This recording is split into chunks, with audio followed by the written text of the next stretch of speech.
मंदसौर जिले के सुवासरा में आज माहौल बेहद तनावपूर्ण है। भूमाफिया अमजद पठान की प्रताड़ना से तंग आकर मनीष व्यास की आत्महत्या ने पूरे क्षेत्र को हिला दिया है। सुसाइड नोट सामने आने के बाद गुस्सा सिर्फ शब्दों में नहीं, सड़कों पर उतर आया।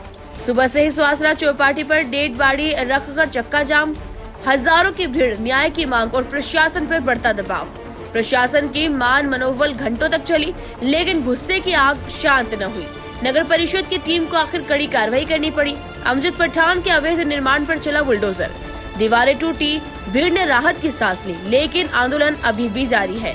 समाज की एक ही मांग, केवल एक कार्रवाई नहीं, पूरी जांच, पूरी सच्चाई और मनीष व्यास को न्याय। सुवासरा में हालात अभी भी गर्म है और प्रशासन लगातार हालत काबू में करने की कोशिश में जुटा है। सुवासरा गांव के निवासी है। इनके प्लाट के विषय में कुछ अमजद खान पठान नामक व्यक्ति से लेन देन थी, जिसके संदर्भ में ये लगातार उनसे अपने पैसे जो थे वो पैसे मांग रहे थे, लेकिन उसके द्वारा निरंतर इनको प्रतिदिन बहानेबाजी करके टाल दिया जाता था। इस हद तक वो मजबूर हो गए थे कि उन्होंने ट्रेन के सामने कूद करके खुदकुशी कर ली। मामला का ये इनके प्लाट के संबंध में कोई लेन देन थी, जो 54 लाख रुपए की राशि अंकित परिवारजनों ने बताया कि 54 लाख रुपए की उनकी राशि थी, उनको लेन देन थी। सुसाइड उनके द्वारा जो सुसाइड नोट उनके जेब से प्राप्त हुआ है, उस सुसाइड नोट में भी इस राशि का जिक्र है। किया जा रहा, क्या मांगे हैं आपकी? हमारी मुख्य मांगे है, सर्वप्रथम तो आरोपी अमजद खान की तुरंत गिरफ्तारी हो। उसके बाद उसकी जितनी भी अवैध संपत्तियां हैं नगर में, गांव में, वो सारी जमींदोज हो और परिवार को आर्थिक सहायता राशि प्राप्त हो। ये सारी हमारी मुख्य मांग है। प्रदर्शन करने का कारण ये है कि कल हमारे सुवासरा गांव के निवासी श्री मनीष जी व्यास, जिन्होंने एक सुसाइड नोट लिखा और उसके बाद रेल के सामने ट्रेन की पटरी पर बैठकर आत्महत्या कर ली।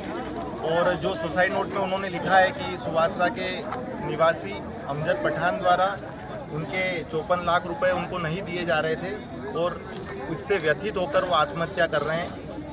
तो इस वजह से आज पूरे परिवारजनों के साथ साथ पूरा सर्व हिंदू समाज आज यहाँ पर धरना प्रदर्शन कर रहा है, क्योंकि अमजद पठान ऐसे कई लोग हैं जो उनसे प्रताड़ित हैं और ऐसी घटनाओं की पुनरावृत्ति न हो और मनीष जी व्यास के परिवार को भी न्याय मिले, इसलिए धरना प्रदर्शन किया जा रहा है। क्या जनों की मांग है कि सबसे पहले जो अपराधी हैं उनकी जितनी भी अवैध संपत्तियां हैं उसको नष्ट किया जाए। जो उसके अवैध संपत्तियां जैसे खेत हैं, उन खेत पर जो उसका अवैध कब्जा है उस कब्जे को हटाया जाए। साथ में जितने बैंक खाते उनके हैं, उनके परिवारजनों के बैंक खाते हैं, उनको तुरंत प्रभाव से सील किया जाए। जितनी उनकी निजी भूमियां हैं, निजी संपत्तियां हैं, उन संपत्तियों को सरकार सील करे, उनके क्रय विक्रय पर तुरंत प्रभाव से प्रतिबंध लगाएं। साथ में जो भी उनकी आपराधिक भूमिकाएं हैं, जिस प्रकार से वो अवैध हथियार रखते हैं, अवैध हथियार की क्रय विक्रय में उनका हाथ है।